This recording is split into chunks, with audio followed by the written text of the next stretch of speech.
Hey everyone, welcome back. We're diving into some listener feedback today. And a lot of you have flagged this as a real pain point, this whole electric vehicle supply chain thing. It can get pretty bumpy, especially around these two key areas, semiconductors and batteries. Yeah, absolutely. And it's a bit of a puzzle figuring out just why it's been so darn hard for those EV makers to get a good grip on those essential components and what they're doing about it.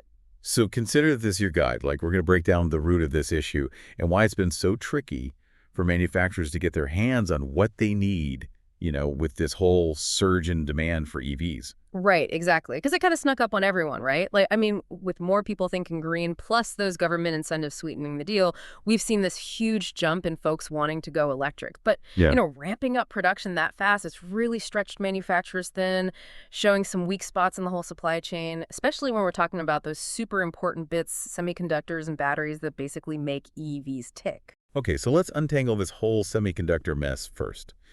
You shared this insightful report with me, Navigating the EV Supply Chain, Overcoming Semiconductor Shortages and Battery Constraints, put out by Cognitive Market Research, CMR for short, and updated just recently on January 29th, 2025, though it was originally published a couple of days earlier. This shortage, it's not exactly a brand new problem, is it? Feels like we were already kind of skating on thin ice, and then, well, the world threw us a curveball. Yeah, you hit the nail on the head. The report lays out how those existing supply chain hiccups were already causing headaches, and then bam, the COVID-19 pandemic hits. And it's like throwing gasoline on a smoldering fire. Everything gets delayed across all sorts of industries. But EVs, they got hit extra hard because they depend on semiconductors in a really big way. We're not just talking about touchscreens and fancy displays here either. Definitely not. It's way more fundamental than that.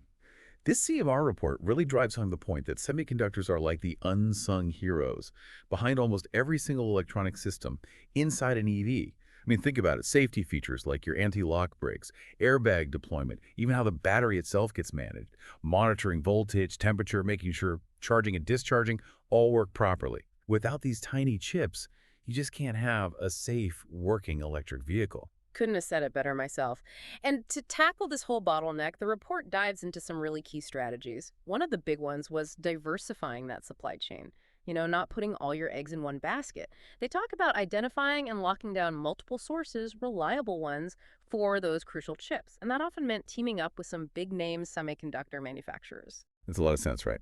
Relying on just one supplier, especially in a world that's, let's be honest, kind of unpredictable these days, Yeah. that seems pretty risky. The report also talks about locking in those long-term deals, those multi-year agreements. Kind of like saying, hey, we're in this together for the long haul. All right. Seems like that would create a bit more stability. Oh, definitely. Having those longer commitments in place definitely helps EV makers breathe a bit easier, knowing they've got a steady stream of semiconductors coming their way. The report also stresses the importance of exploring other sourcing options, thinking outside the box, basically. Yeah. It's all about casting a wider net and not being solely dependent on just a handful of suppliers. Just in case one of your main guys hits a snag, you've got other options. Yeah, it's like having a backup generator, right? Yeah. Makes you less vulnerable. And then there's this interesting concept of making those semiconductor designs more flexible. What's the logic behind that? Well, it's pretty cool, actually. It's about moving away from those super specific, custom made chips and moving towards designs that are more adaptable. You see, if engineers can create vehicle systems that aren't tied to a very narrow range of semiconductor types, it gives them way more wiggle room. So if one specific chip suddenly becomes hard to get, they might be able to use a different one from another supplier that basically does the same job. That not only helps them deal with those immediate shortages, but could actually spark some innovation. It could let manufacturers easily adopt advancements in different chip technologies. Okay, so that really clarifies the whole semiconductor dilemma and the innovative solutions folks are coming up with. But now, let's switch gears to that other big hurdle, battery bottlenecks. I mean, with everyone going electric, that demand for high-performance batteries must be going through the roof. You're telling me. And this report gets into how they tackled this challenge. They used a multi-pronged approach, a bit like with those semiconductors. A major part of it, similar to the chip situation, was working together to find new and trustworthy battery suppliers. They leveraged their current network and really got out there to find new partners. It's all about expanding that pool of potential battery suppliers. And beyond just hunting for more suppliers, it seems like they also focused on boosting the overall production capacity for those batteries. What did the report suggest on that front? Strategic partnerships. They teamed up with other manufacturers in a few different ways, joint ventures to create new battery production plants, sharing existing production lines, or even just solid long-term deals that guarantee a bigger volume of batteries. The bottom line is that they wanted to ramp up the total number of batteries being made to meet that skyrocketing demand. The report also points out a clever move, bringing local suppliers into the battery supply chain. What are the big advantages of having battery production closer to those EV manufacturing plants? Well, if we connect this to the idea of a super resilient supply chain, using local suppliers can really cut down those lead times. You're basically sidestepping the whole mess of international shipping, customs, and any political uncertainties. It also makes you a lot more flexible. You can adjust to changes in production needs a lot faster, and it opens the door to closer collaboration on quality control and specific battery requirements. Makes sense, right? Shorter distances, quicker turnaround times, and more direct communication. Now, this next part really grabbed my attention, using advanced analytics on real-time data to predict battery needs and manage inventory. How does that fancy tech actually work on the ground? This is where the magic of data science comes in.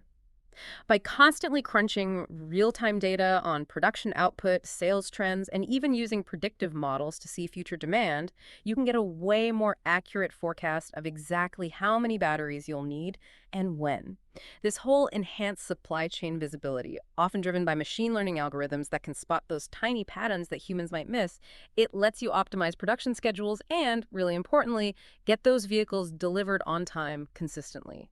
You're basically minimizing the risk of running out of batteries and ending up with a bunch of half-built cars while also avoiding stockpiling too many and wasting money. The report actually put some serious numbers to this whole thing, showing just how big this market really is. That global automotive battery market, already valued at nearly $50 billion in 2023, it's projected to hit almost $83 billion by 2032, and it's growing at a pretty healthy rate.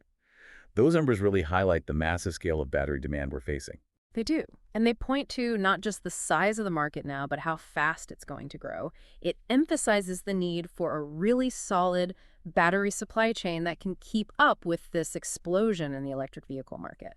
Now, we've touched on this before, but let's really dig into how focusing on real-time data and smoother communication help them manage the entire EV supply chain, not just the battery part of it. What's really interesting is how using those advanced forecasting tools gave them a heads up about any swings in demand, not just for batteries, but for semiconductors too. By spotting those potential surges or dips, maybe because a competitor launched a new model or the government changed some incentives, they could get ahead of the curve and tweak their production plans. It's kind of like having a radar for supply chain storms so you can batten down the hatches before they hit. So it's not just about reacting to problems after they pop up, but actually trying to see them coming and being ready, right? Yeah. Exactly. And the report makes it clear that having those open lines of communication with their suppliers was key to making this whole thing work. When you build those strong, transparent relationships, you get a much better understanding of what's happening on your suppliers' end, their production timelines, the challenges they're facing. And that helps everyone react faster when those unexpected delays happen. It creates a real sense of partnership. So it's not just about placing orders, it's about working together as a team. This all seems incredibly well planned and strategic. Makes you curious about the work that went into developing these solutions. The report gives us a peek behind the curtain into their research process. Yes, and it was quite thorough, a good mix of qualitative and quantitative methods. On the qualitative side, they went straight to the source, talking to folks who were right in the thick of it. The engineers designing those semiconductors, the folks actually making the batteries, even the logistics experts who deal with the complexities of getting things from point A to point B all around the world. Those conversations were key to understanding what was really causing those supply chain disruptions. So getting those firsthand accounts directly from the people who see these issues every day. Precisely. And on the quantitative side, they tapped into the power of data analytics, digging into past supply chain trends to spot those patterns and build models to predict those future demand fluctuations. Using this data-driven approach, they were able to get a much clearer picture of potential shortages, price volatility, and production hiccups. So they were essentially using data to build a roadmap for the future. Exactly. They also use techniques like supply chain mapping, creating a visual representation of the entire network, all the suppliers, manufacturers, and distributors involved in getting those components to the final electric vehicle. This visual tool helps pinpoint critical dependencies and those single points of failure that could really throw a wrench in the works.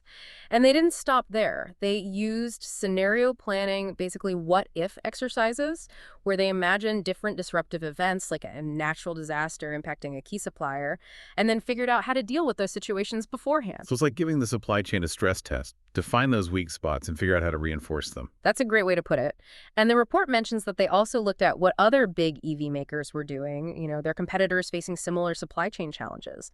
This helped them identify best practices and those cutting-edge solutions that they could adapt and put to work for themselves. So it's about learning from others' successes and maybe even their mistakes as they navigate this tricky landscape. Now, all these strategies sound great in theory, but what about the real-world results? Did they actually work for the client who implemented them? The report talks about some positive outcomes. Oh, absolutely.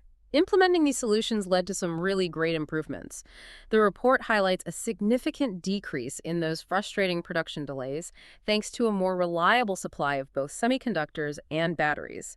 They even saw a 20% jump in on-time deliveries, which obviously makes customers happier and strengthens their competitive position. Right. When you can deliver on your promises consistently, that's huge. Couldn't agree more. And it wasn't just smoother operations. It seems like their bottom line benefited too. Absolutely. They managed to achieve significant cost savings by streamlining their inventory management and getting better at predicting production needs.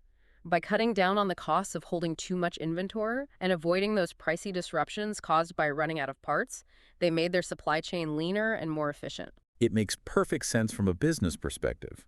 Holding on to a ton of extra inventory just ties up money that could be used elsewhere, and having to stop production because you're missing a crucial part, that can be a real budget killer. Exactly. Plus, with that increased visibility across the entire supply chain, they were able to make smarter decisions and react faster to any market shakeups. That kind of agility is vital in a fast-paced industry like electric vehicles. And the report points out that they were in a much better position to scale up production, keep their quality standards high, and stick to their delivery schedules, all things that are essential for staying competitive and building a resilient operation that can weather any storm. The report also provides a broader view by laying out those huge projected growth figures for the global semiconductor market. We're talking trillions of dollars in the next few years. The Asia-Pacific region currently has a big chunk of that market, and the U.S. market is expected to grow significantly too. This really underscores how important it is for any EV maker to secure access to these vital components. It does, and the report stresses that having their stronger, more collaborative relationships with their suppliers helped cushion the blow of any future supply chain disruptions. It put them in a better position to anticipate potential shortages and handle them effectively. That proactive approach is crucial for building a truly resilient supply chain in a world that's full of uncertainties. So, to sum up those key wins for the client, it really boils down to a few major advantages. Fewer delays, happier customers, significant cost savings through smarter inventory management, and the report even points to Samsung's massive investment of $230 billion in semiconductor manufacturing in South Korea, showing how seriously the entire industry is taking this supply challenge, and stronger, more reliable relationships with those essential semiconductor and battery suppliers, often solidified through those long-term agreements. In the end, it all adds up to a more stable, efficient supply chain, giving them a real edge in that booming EV market. You nailed it. They've shifted from constantly putting out fires to having a more proactive and resilient approach, letting them ride that wave of growing demand for EVs without sacrificing quality or delivery times. So for all you EV enthusiasts out there, the key takeaways from this deep dive into the CMR report are crystal clear. That unexpected surge in demand for electric vehicles really exposed some weak spots in the complex web of semiconductor and battery supply chains. But as we've seen, by putting in place strategic solutions, focusing on diversification, strong partnerships, data-driven forecasting, and even more flexible product designs, you can make some big improvements. The result, more stable production, cost savings, and a stronger competitive position in that dynamic EV market. Absolutely. It's a complicated challenge, but this report shows that with a forward-thinking, multifaceted approach, you can achieve some really positive and lasting results. And on that note, here's something to ponder as you navigate this exciting, ever-evolving world of electric vehicles. With both the EV and semiconductor markets expected to grow so much, what innovations or collaborations do you think will be absolutely crucial to creating a truly resilient, sustainable supply chain that can support the future of electric mobility? Thanks for joining us for this deep dive. Thanks for having me. It's been a great discussion.